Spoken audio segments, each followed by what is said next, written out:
Donc je vais appeler Elisabeth sur scène. Merci Elisabeth de ton temps. Et alors, je ne sais pas si tu as un micro, tu n'as pas le micro. Donc voilà, prends le rouge, tu préfères le rouge. Le bleu, c'est pour SAP. Donc merci Elisabeth, je te laisse la parole. Merci Pierre. Alors la bonne nouvelle, c'est que pendant les prochaines 45 minutes, vous n'aurez pas besoin de Google Translate. Donc bonjour à tous et à toutes. Donc moi je suis Elisabeth Denner, donc je suis associée chez Bearing Point et j'ai la responsabilité de notre practice dédiée au secteur du retail, de la grande consommation et du luxe au niveau global. Et donc j'ai le plaisir pour les prochaines 45 minutes de vous proposer notre vision des tendances de la NRF de cette année qui était placée donc sous le signe du thème central Game Changer et vous l'avez compris donc notamment de l'intelligence artificielle. Ah, c'est pas le bon. Pierre, tu m'as pas donné le bon. Alors, avant de rentrer dans le vif du sujet des tendances, je vous propose peut-être un rapide rétropédalage sur les aspects macroéconomiques du secteur du retail. Cette année, évidemment, il est d'usage, la NRF s'ouvre toujours avec une vision de la croissance de l'année par le CEO de Walmart qui a annoncé cette année une croissance assez molle, entre 2,5 et 3,5% de croissance. Et vous allez voir, cette croissance a été tirée beaucoup par l'e-commerce, ce qui n'a pas été le cas dans les dernières années. Donc si on regarde ce qui s'est passé là sur un cycle de 6 ans, entre 2018 et 2020, on était vraiment dans le monde du tout digital et l'e-commerce a véritablement explosé, même avant la crise Covid, pour atteindre 17,8% par rapport aux ventes totales du retail en 2020. Et puis ensuite, on a eu 2 années, si je puis dire, de revenge buying du retail physique, où là, l'e-commerce a été beaucoup plus en difficulté. L'année 2022, on parlait même de retail hypocalypse. C'est l'année où Amazon a perdu 1000 milliards de capitalisation boursière, où certaines faillites emblématiques de type Made.com sont intervenues. Et l'année dernière, donc, on attendait avec impatience de voir ce qui allait se passer. Et on était plutôt dans une logique, là aussi, l'année dernière, de assez vivace sur les magasins physiques, avec beaucoup d'investissements. Il n'y avait jamais eu autant d'investissements sur le magasin physique à New York l'année dernière. Et cette année, on est, à mon avis, à nouveau sur une nouvelle ère, et une nouvelle ère qui est celle de l'e-commerce. Et cette année, l'e-commerce est à nouveau dans une croissance à 2 chiffres. Alors, pour la France, on a les chiffres de la FEVAD, où on était plutôt autour de 8,4% à mi-année. On va voir ce que ça donne cette année, donc légèrement en dessous des 2 chiffres. Par contre, sur des grands pays comme l'Espagne, on est à 12%. Sur l'Inde, le Mexique, les États-Unis aussi, on est aussi à près de 12% de croissance, juste un petit peu en dessous. Donc, on est à nouveau sur une très forte croissance de l'e-commerce, qui est tiré par différents aspects. Le premier, évidemment, c'est l'intelligence artificielle. Et en 2025, sur l'e-commerce, 80% des interactions viendront de l'IA. Et aujourd'hui, elles sont évidemment efficaces, impactantes et même agréables, parce que 70% aujourd'hui des consommateurs disent préférer, c'est terrible, mais c'est vrai, interagir avec des chatbots qui sont disponibles 24 heures sur 24, qui sont efficaces, plutôt que d'interagir avec des humains. Donc l'e-commerce reprend de la vigueur et de la force. Il y a aussi d'autres éléments qui sont le social selling, on en parlera plus tard dans la présentation, qui tire aussi cette croissance de manière assez forte. Évidemment, un autre élément très important qui est le prix, puisque on est dans un contexte de pouvoir d'achat assez tendu, les consommateurs recherchent du prix, et ce prix, ils vont le trouver sur l'e-commerce. Donc dans les années qui viennent, les analystes, les principaux analystes comme Forrester prévoient une croissance, un CAGR aussi assez agressif de l'e-commerce, autour de 9%, ce qui fait que probablement d'ici 2028, là aujourd'hui on a dépassé le plafond de fer de 20%, on est à 20,3%, probablement en 2028 on devrait être autour de 24-25% des ventes d'e-commerce sur le total. Alors évidemment, il y a des grosses disparités régionales. En Chine, on est plutôt à 38%. En Angleterre, on est plutôt à 26%. L'Angleterre est même devant les États-Unis en taux de pénétration e-commerce. Et les États-Unis, on est plutôt à 22%. Donc, pour vous donner un petit peu une idée des évolutions à attendre. Autre sujet de cette NRF 2025, on a pour habitude en fait d'éplucher les 175 conférences de la NRF pour voir de manière très factuelle quelles sont les tendances de l'année. Et évidemment, on avait cette impression au niveau physique avec l'équipe, mais on a fait parler la data. Et que dit la data? Elle dit que dans 43% des conférences, il y avait l'intelligence artificielle. Et si vous regardez le détail, on voit que cette intelligence artificielle, elle apparaît sur tous les sujets, sur toute la chaîne de valeur retail, donc elle est vraiment partout. Donc ça confirme ce que nous a dit Marc dans sa présentation. On n'est probablement pas dans la mode qui était le métaverse il y a quelques années. On est vraiment sans doute au début d'une révolution majeure, notamment pour l'industrie du retail. Alors, on aime bien aussi, dans ces restitutions NRF, vous proposer une restitution sur les tendances sur les 3 années. Donc, l'année dernière, on était revenu avec 3 tendances majeures. Évidemment, il y avait déjà cette idée d'intelligence artificielle générative qui était sous les feux de la rampe. Il y avait là aussi une réinvention des magasins et un Quite Digital. Alors vous allez voir, le Quite Digital, c'est toujours vrai. Et cette année, sous forme de boutade, on a dit que les 3 tendances, c'était AI, parce qu'on va à la NRF depuis à peu près une vingtaine d'années, et on n'a jamais vu, jusqu'à présent, de thématiques qui avaient pris autant de place dans une NRF. C'est vraiment un blast. Sans surprise. Maintenant, si on prend un pas de recul, les tendances néanmoins qui ont émergé, les nouvelles tendances qui ont émergé très fortement cette année, et on va en parler dans les minutes qui viennent, il y a quand même, au-delà de l'AI évidemment, il y a un gros sujet sur la fraude, compte tenu aussi du contexte économique, et il y a des gros sujets autour du retail média. Là aussi, Marc a effleuré le sujet tout à l'heure. C'est mon petit même de mes équipes. Alors, première tendance de cette année, Star of the Show. Qu'est-ce qu'on a voulu dire par là? On a voulu dire, comme vous l'avez vu, que les magasins continuent finalement de concentrer la majorité des investissements des retailers.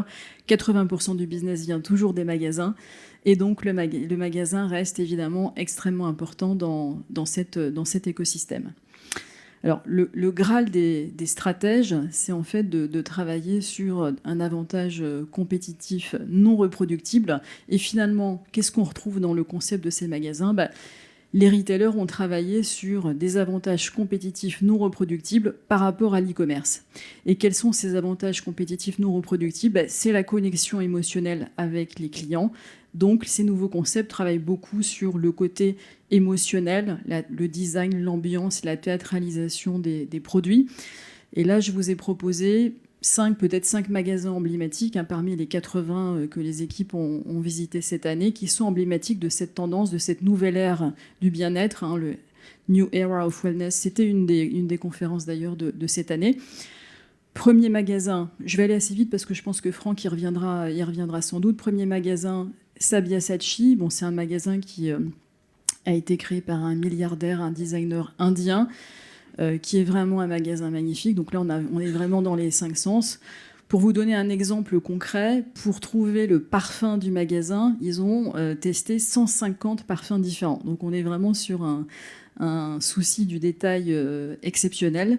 Pareil, il y a une liste musicale qui a été créée, construite spécialement pour ce magasin. Donc on est là typiquement dans cet exemple de connexion émotionnelle avec les clients. Le deuxième exemple, là, on est dans un univers tout à fait différent. On est chez Telfar, donc là, qui est un designer américano-libérien pour être précis. Donc il est queer, donc il est dans une logique d'un luxe accessible.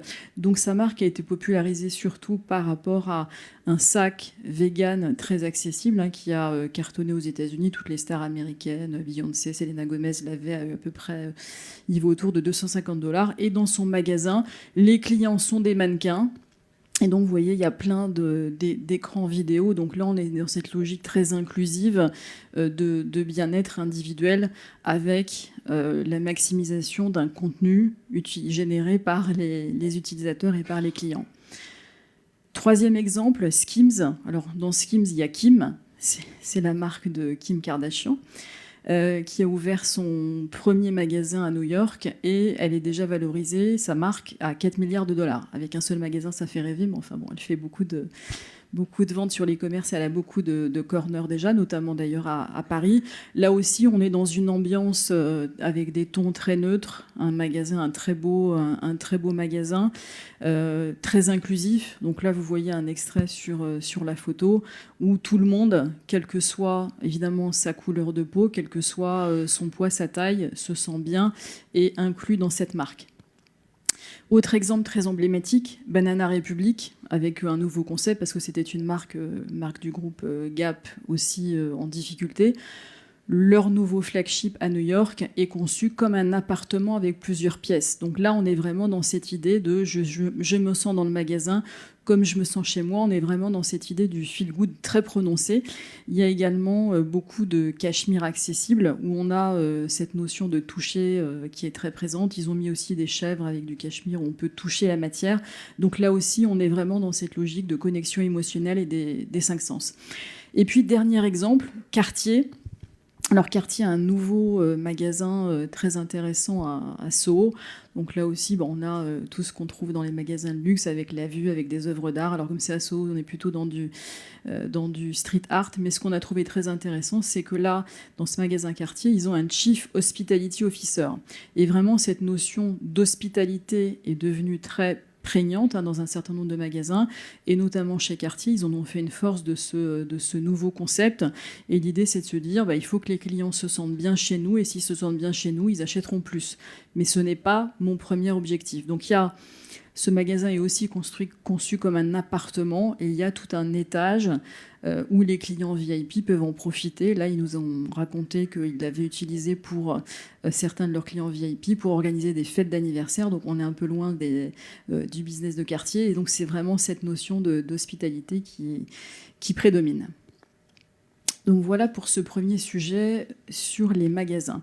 Alors, comme vous l'avez vu, on est toujours dans les magasins vraiment sur un concept très quite digital. On n'est plus comme dans la veine de 2018-2020 où on avait du digital partout en magasin. Là, c'est plus du tout le sujet. On est dans ce sujet émotionnel wellness. Il y a juste un sujet, un point qui nous a marqué, c'est le retour des écrans. Il y a quand même, dans un certain nombre de magasins, un retour des écrans physiques. Et ça présage d'une accélération sur le retail média, bien sûr en magasin, mais aussi dans le digital. Donc sur ce retail média, alors je vous ai mis déjà quelques exemples. Probablement l'exemple le plus impressionnant cette année à New York, c'était le magasin Foot Locker que vous apercevez ici. Ils ont un écran qui coûte plusieurs centaines de milliers de dollars, qui fait à peu près 80 mètres carrés. Et donc, évidemment, il faut l'amortir. Et dans ce contexte économique un petit peu difficile qui est celui du retail, il faut trouver d'autres business models. Évidemment, le retail média est un moyen privilégié d'avoir un nouveau business model lucratif et de pouvoir monétiser cet actif majeur qu'est pour les retailers, les magasins et le trafic. Et donc, on sent une accélération très forte dans dans cette tendance. Quelques chiffres pour s'en rendre compte. Aujourd'hui, on est sur un marché qui fait à peu près 380 millions de dollars. Ce marché va tripler d'ici 2028 et on sent cette appétence très forte pour les écrans. Autre exemple, là, on est chez Fairway. Donc, on a aussi ce type d'écran avec des pubs et des promotions tous azimuts aussi sur un caddie connecté. L'autre sujet pour les retailers de ce retail média, c'est évidemment comment on le fait sur l'e-commerce, de pouvoir aussi augmenter le taux de conversion, d'augmenter les paniers. Et là, les statistiques sont assez positives. 68% des consommateurs disent qu'ils apprécient de manière positive une expérience avec de la publicité en magasin, ce qui peut être le chiffre peut paraître assez fort. Et 60% des consommateurs disent que cette pub en magasin leur fait faire effectivement des achats impulsifs, un peu comme dans la logique du social selling. Donc a priori, quelque chose d'assez lucratif dans une période compliquée pour le retail. Et puis, il s'agit évidemment de valoriser ces données, un peu dans la logique de ce qu'a fait Carrefour avec Carrefour Links, où Carrefour a monétisé déjà depuis quelques années ces données. auprès de ses différents partenaires. Et Carrefour a créé aussi l'année dernière une JV avec Publicis pour créer évidemment une grande agence de retail média. Et pendant que nous étions à l'ANRF, Thierry Cotillard a annoncé aussi la création d'un Retail Media Network XXL pour évidemment Intermarché, Auchan et Casino. Donc on est vraiment dans une tendance qui s'accélère par rapport à ce nouveau business model. Alors aujourd'hui, on est loin on est loin du compte, hein, puisque si on regarde les chiffres, aujourd'hui, le retail média, c'est seulement 1% du total des dépenses publicitaires omnichannel. Donc on est au début sans doute d'une vague importante. Alors, je vous parlais du retail physique. Maintenant, sur évidemment la partie digitale, on a une suprématie d'Amazon sur ce sujet, puisque Amazon aux États-Unis, c'est 75% du marché du retail média. Donc évidemment, les retailers sont en train de s'attaquer à cette suprématie. En Europe, c'est plutôt 55%. Et vous voyez déjà que 3 grands retailers américains, donc Kroger, Target et Walmart, sont déjà sur la balle, s'attaquent à cette suprématie, avec Walmart qui a déjà 7,7% de part de marché, ce qui commence à être assez significatif. Donc les retailers commencent à disputer ce nouveau marché et en faire un vrai business model à part entière. Alors quand on regarde les chiffres, aujourd'hui, le marché est estimé à 21 milliards de dollars à peu près, 32 en 2028, donc là aussi on est vraiment sur une croissance qui va être exponentielle. 61% des marques pensent investir dans ce retail média, ce qui s'explique aussi parce que le coût d'acquisition des clients sur le digital est de plus en plus important, n'arrête pas d'augmenter. Hein. Le coût SEO, SIA a augmenté de 9% cette année, avec de moins en moins d'impact. Donc il y a clairement un report sur ce type évidemment de publicité. Donc aujourd'hui, c'est 1 $ sur 10 et ça devrait être 1 $ sur 6 d'ici 2028. Donc clairement, une tendance qui s'accélère. Et Franck me disait tout à l'heure d'ailleurs qu'au Shop Talk à Las Vegas, ça fera partie des grandes thématiques, sans surprise. Troisième tendance, alors évidemment, c'est la tendance évidente de cette année. Donc on l'a appelé You cannot spell retail without AI, puisque comme vous l'avez vu, l'AI est vraiment partout. Et ce qui a changé, si on prend un pas de recul par rapport aux années précédentes, alors évidemment dans le retail, on utilise de l'intelligence artificielle depuis au moins une dizaine d'années, parce que c'est une industrie qui se prête très bien compte tenu du volume de magasins, d'assortiments. Donc nous, on a déjà eu l'occasion de mettre en place un certain nombre de cas déjà depuis longtemps pour optimiser les stocks, pour optimiser les assortiments en magasin. Ce qui a été nouveau ces dernières années, c'est l'intelligence artificielle générative avec cette capacité de créer du contenu, du code, des images, des vidéos. Et cette année, le Blast et les 2 concepts vraiment qui étaient en haut de l'affiche à la NRF, c'était l'Agentic AI et la Physical AI. Donc l'Agentic AI, comme on vous l'a déjà expliqué Marc, c'est vraiment cette idée d'avoir une intelligence artificielle autonome. Aujourd'hui, quand vous utilisez l'intelligence artificielle, vous utilisez des prompts, donc vous le faites de manière active. Et là, la dinguerie, c'est comme disent mes jeunes consultants, c'est de pouvoir avoir des agents qui raisonnent, qui travaillent entre eux comme des équipes et de manière tout à fait phénoménale. Et Zuckerberg, c'était dans la bonne presse française la semaine dernière, dit que dès cette année, il aura à sa disposition des agents qui sont du niveau d'un ingénieur moyen. Donc c'est à la fois incroyable et terrifiant. Et quand on regarde les chiffres, en 2028, 15% des décisions quotidiennes seront faites de manière autonome. Donc on est, je crois, à l'aube d'une révolution tout à fait incroyable. L'autre sujet, l'autre concept qui était très en vue, c'était la physical AI. Et là, peut-être plus qu'un long discours, je vais vous présenter une petite vidéo. Alors, les use cases, Marc en a parlé, Jasper va en parler, donc je vais peut-être pas y revenir sur les team of agents. L'idée, c'est que demain, vous pourrez créer vos propres agents et les faire travailler entre eux. Donc, on peut imaginer d'ailleurs dans le retail que sur la supply, on aura un agent qui servira à prévoir la demande, un agent qui servira à optimiser les stocks, un agent qui travaillera sur les flux d'appro et qui travailleront entre eux de manière autonome. La physical AI, qu'est-ce que c'est? Je vous propose peut-être de regarder très vite une petite vidéo qui était à la conférence d'ouverture, une vidéo d'une entreprise qui est Lovée. Alors, c'est le Leroy Merlin américain, en gros. Hein. Ils ont 1700 magasins. To democratize store planning for our retail associates. In 2 of our stores, digital twins are already linked to the physical world via streaming data APIs and intelligent IoT sensors. To build our digital twins, we'll leverage a universal scene description pipeline that aggregates native CAD from tools including Revit, Maya, AutoCAD, and SketchUp. These will enable our retail associates and planners to collaborate in real time to understand sales performance and identify anomalies. And we can run CI/CD processes that test and validate thousands of store and product layouts before making any physical changes to our stores.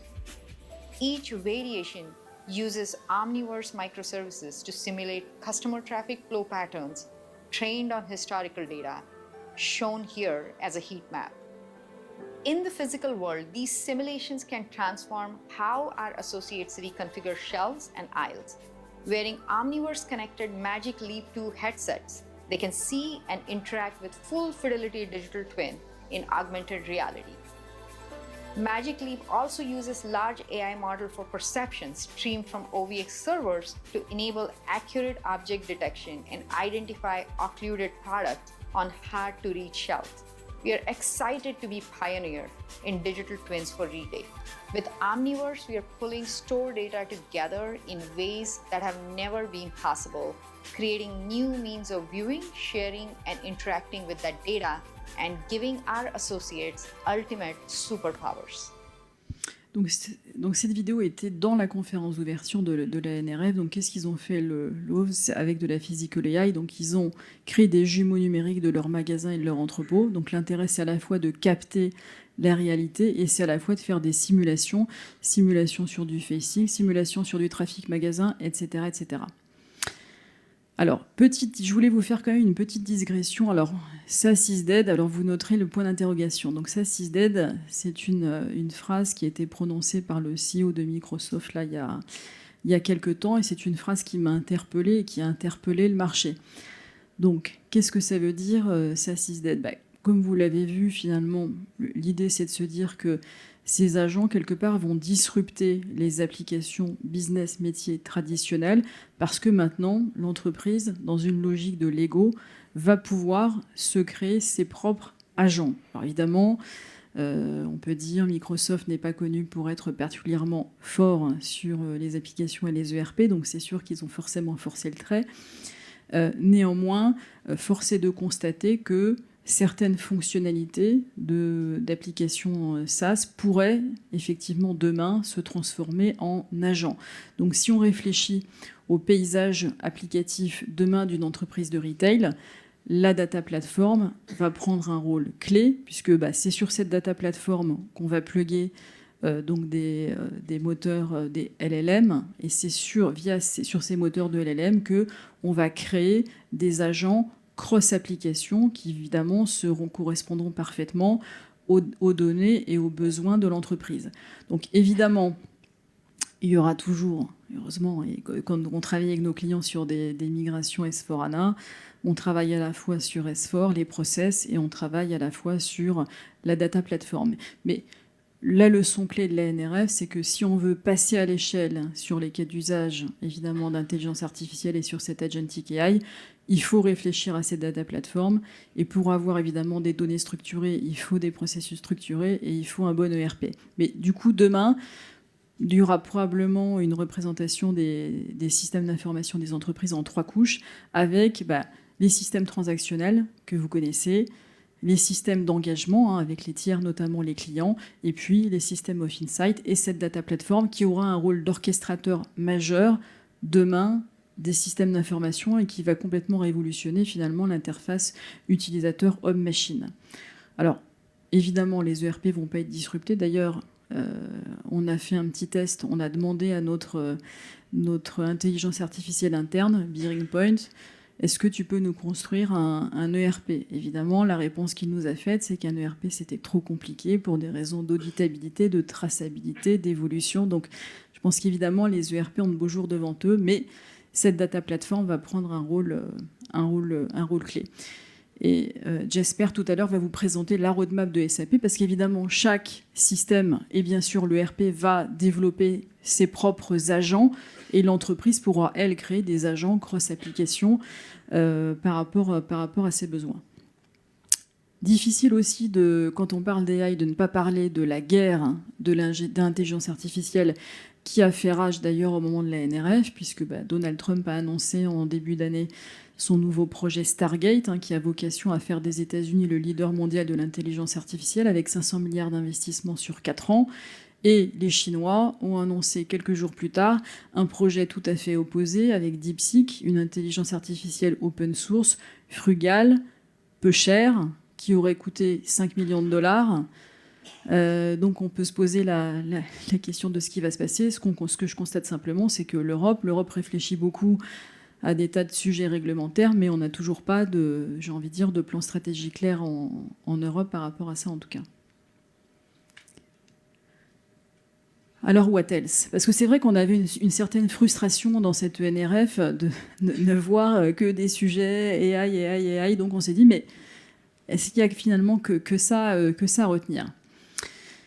Je ne crois pas. Et je pense qu'aujourd'hui, les innovations technologiques que l'on a vues, en fait, elles ont une vocation primordiale qui est de combler le gap énorme qui existe encore aujourd'hui dans le monde du retail entre la capacité sur l'e-commerce à exploiter les données et à les analyser de manière évidemment très fiable et dans une logique 360 versus les données en magasin où aujourd'hui on reste très pauvre.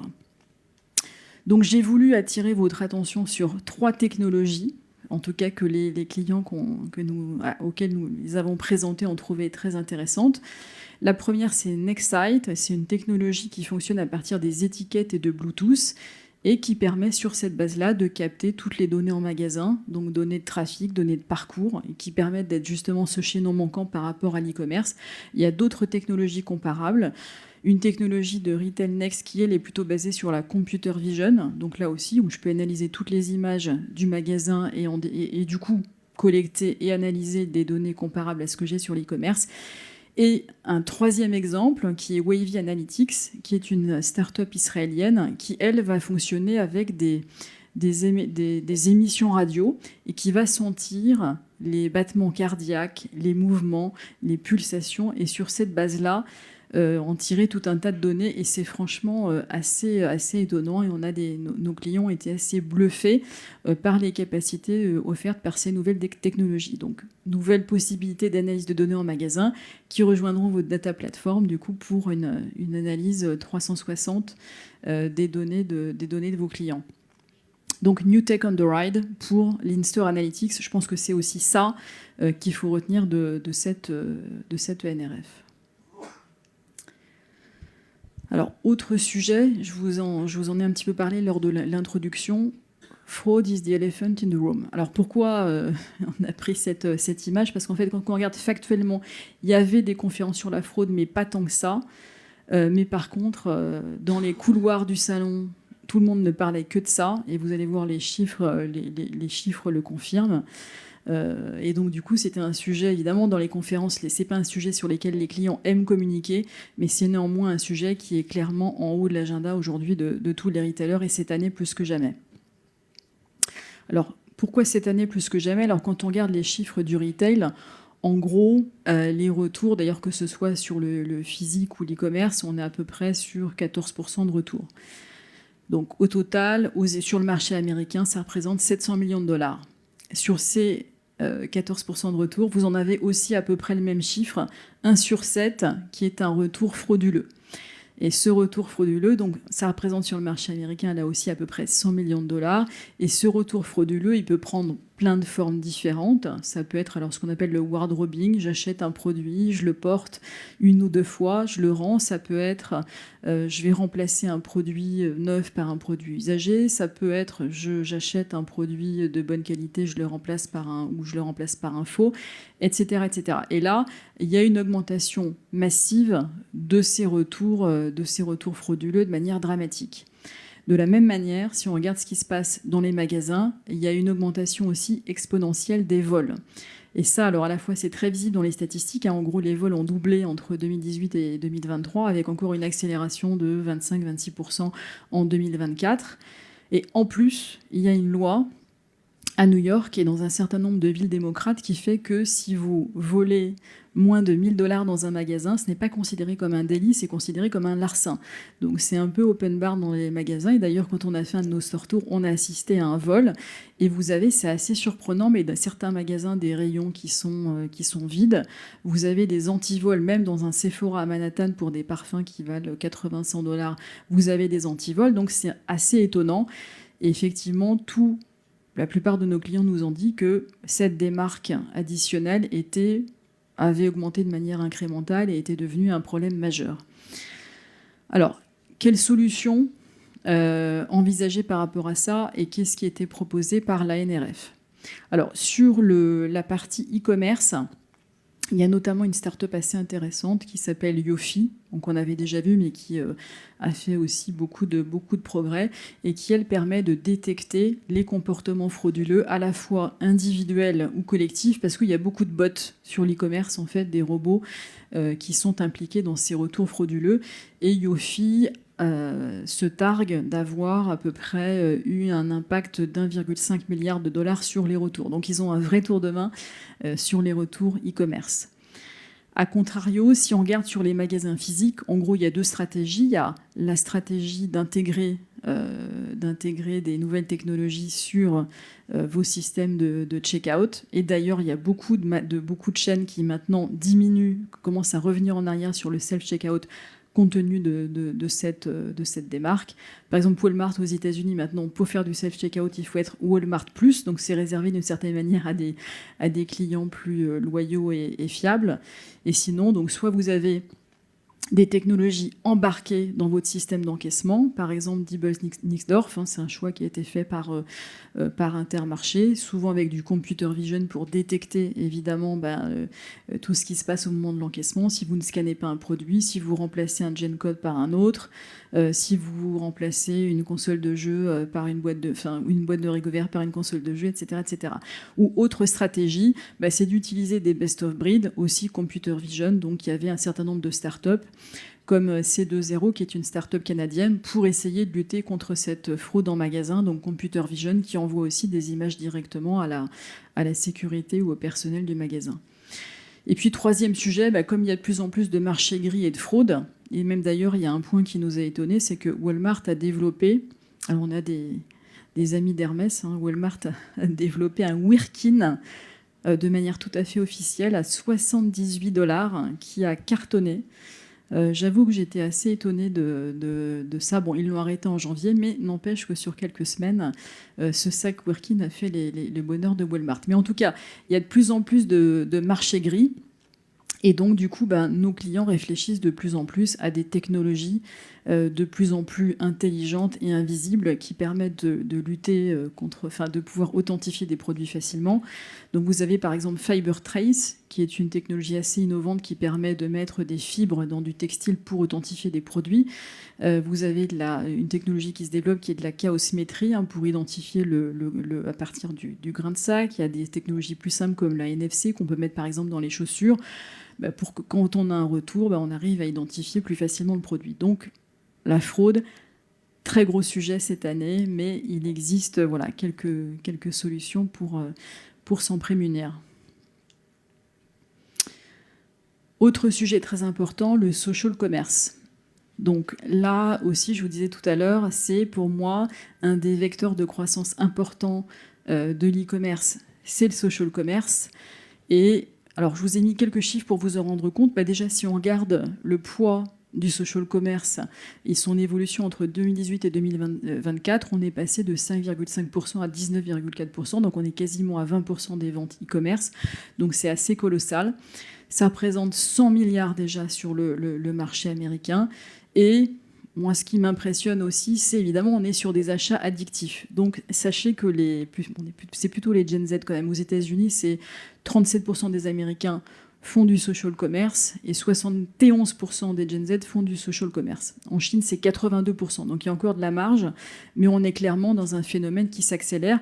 Et ils dépensent beaucoup, parce qu'en fait, c'est beaucoup de dépenses répétitives, quasi tous les jours. Donc, c'est $820 par acheteur. Aux États-Unis, ce qui est quand même assez colossal. Alors évidemment, on a les plateformes habituelles. Alors évidemment, quand on était à la NRF, il y avait un gros sujet TikTok, puisque TikTok devait être interdit le 19 janvier, pas à cause de Trump, mais à cause de Biden, en fait, qui avait signé un décret, et si TikTok ne devenait pas américain, il l'arrêtait. Ils ont porté plainte à la Cour suprême, donc ils ont été arrêtés que 48 heures, mais là c'est reparti. Et j'ai vu ce matin que Trump avait exigé la création d'un fonds souverain qui pourrait racheter TikTok, qui était valorisé entre 40 et 50 milliards de dollars. Donc ils avaient proposé à Musk de les racheter. Bon là, a priori, c'est un autre scénario qui s'achemine, en tout cas. Et puis, autre sujet, je suppose que vous connaissez tous Firework. Donc ça, c'est une start-up qui a levé 250 milliards de dollars l'année dernière et qui, elle, permet d'avoir des vidéos shoppables que vous pouvez intégrer directement sur votre site sans aller sur le site marchand du vendeur. Et donc, là aussi, on est sur un sujet qui est en pleine ascension en ce moment. Alors, évidemment, il y a des limites. Il y a des limites par rapport à ça, par rapport au développement du social commerce. Les clients s'inquiètent évidemment de l'aspect réglementaire. On a parlé de ce qui se passe aux États-Unis. TikTok a été banni en Inde dès 2020, par exemple. Alors, il y a aussi des grandes démocraties comme l'Afghanistan qui ont banni TikTok. Il y a quelques pays comme ça un petit peu exotiques. L'Australie, qui est un pays assez dur en matière de régulation, a interdit comme ça les réseaux sociaux au moins de 16 ans. Bon, c'est un des pays, une des économies occidentales les plus dures en la matière. Et puis en Europe, on a le Digital Services Act qui a été mis en place à l'initiative de Thierry Breton et qui prend aussi un certain nombre de mesures protectrices. Donc pas de publicité ciblée pour les mineurs, pas de publicité ciblée sur des critères, on va dire, de sexuels, religieux, etc., etc. Et une capacité pour la Commission européenne de pouvoir auditer les algorithmes de ces plateformes.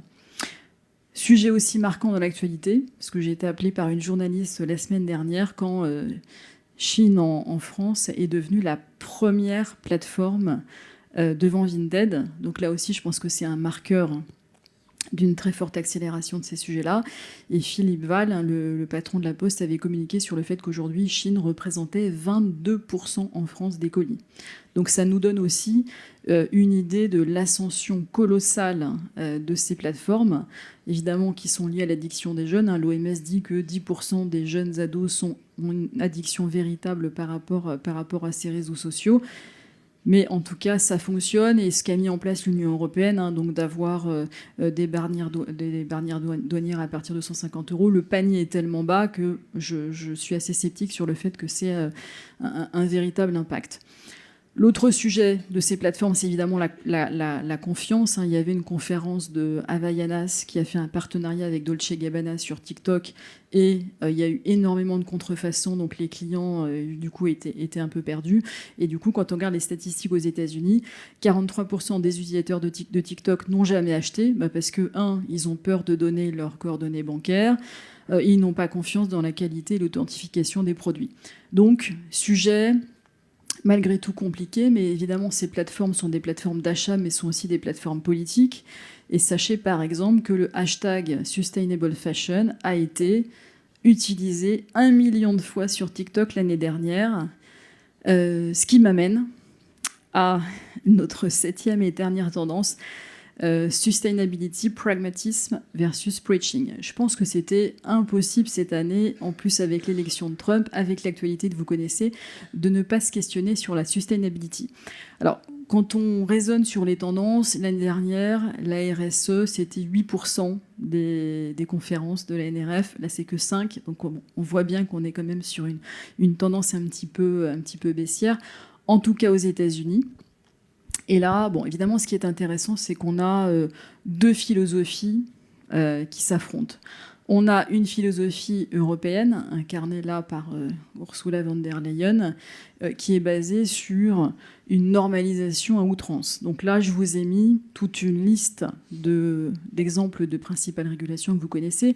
La CSRD, reporting extra-financier, la CS3D, devoir de vigilance, le Green Deal, évidemment la réduction des empreintes carbone, le UDR, c'est sur la déforestation, SUB, c'est les plastiques à usage unique, REACH, c'est les produits chimiques, PEF, c'est l'empreinte environnementale produit. Donc tout ça, c'est très bien, mais le problème, c'est que l'Europe réfléchit à petits pas, avec des calendriers qui ne sont pas très clairs et qui complexifient beaucoup la vie des entreprises et les empêchent de réfléchir à long terme.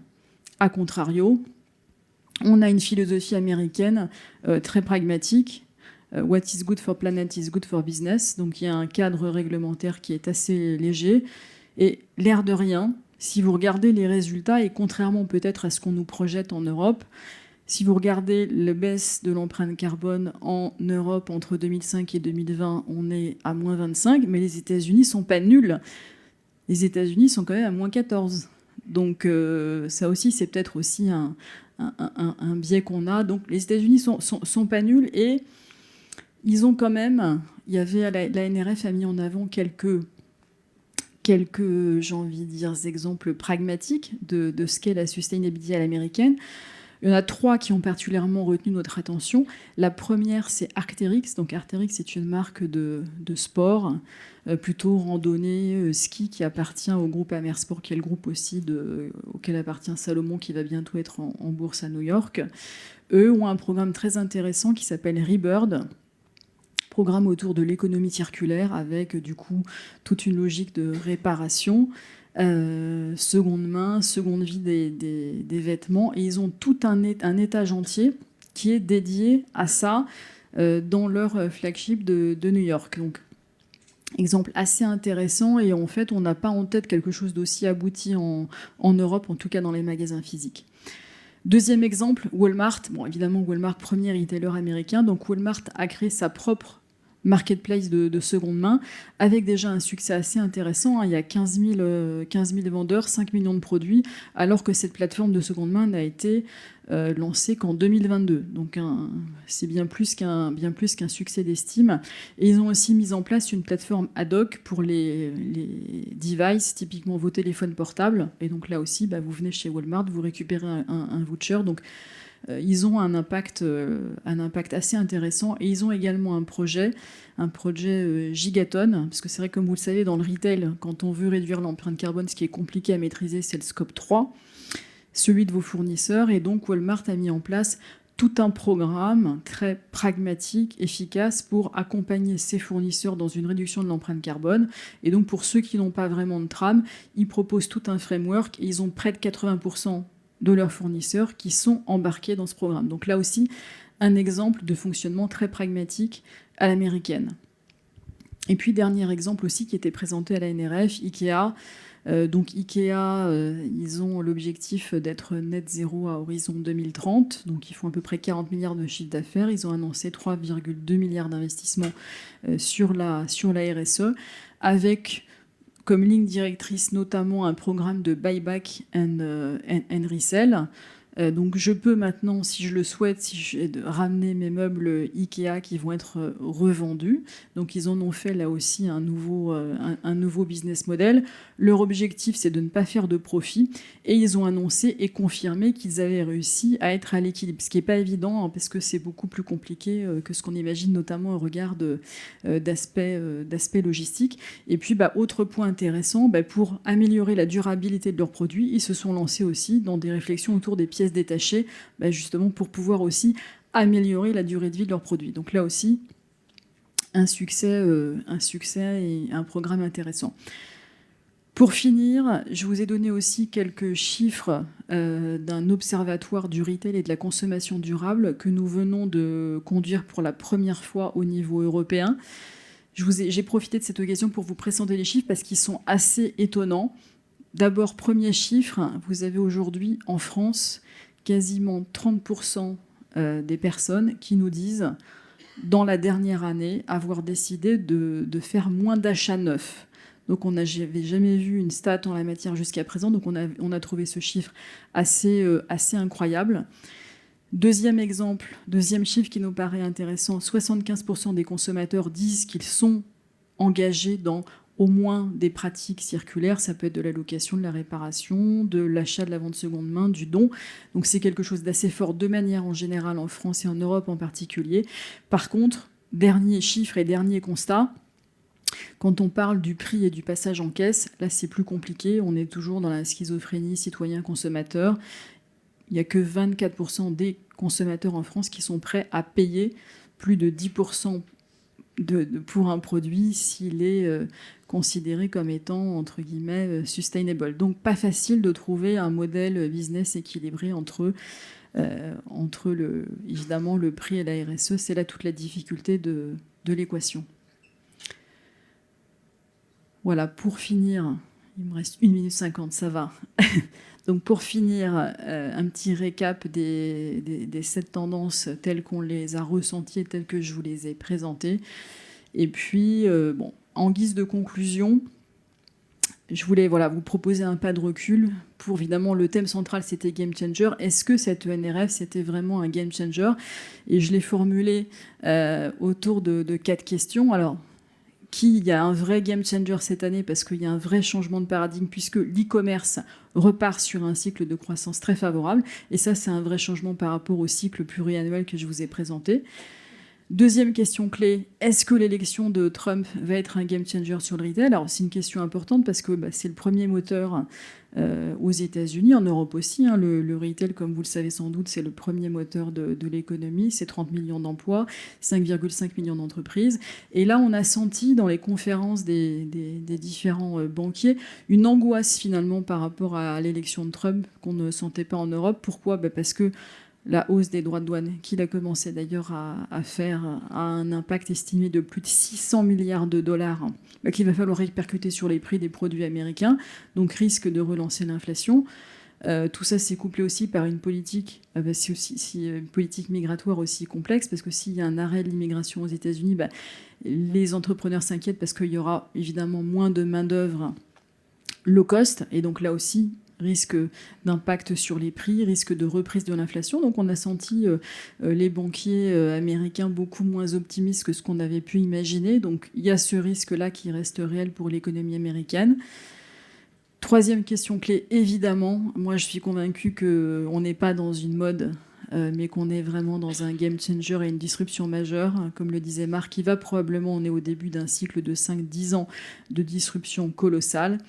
Et puis, quatrième question, sustainability, un game changer dans les États-Unis? Bon, probablement pas. Ils viennent de sortir des accords de Paris, donc je pense qu'il ne se passera pas grand-chose sur ce sujet et qu'on reste sur un écart assez important entre la vision européenne et la vision américaine sur ce sujet. Voilà, je vous remercie beaucoup pour votre attention. Et